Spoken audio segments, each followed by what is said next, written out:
Greetings from wonderful Indonesia. It is my honor to extend warm regards on behalf of the Ministry of Tourism of the Republic of Indonesia. This year, we celebrate a historic milestone, 50 years of UN tourism.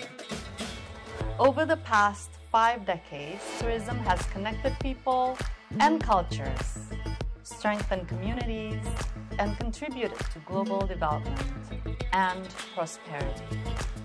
For Indonesia, tourism has become one of the key drivers of economic growth as we pursue quality tourism, tourism that is sustainable, inclusive, and people-centered. The 26th General Assembly will be a defining moment, a time for us to come together, reflect on our shared journey, and shape the next 50 years of tourism. I warmly invite all esteemed ministers to join us.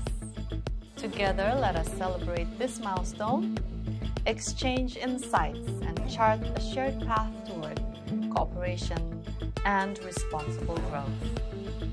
I look forward to seeing you in Riyadh this November.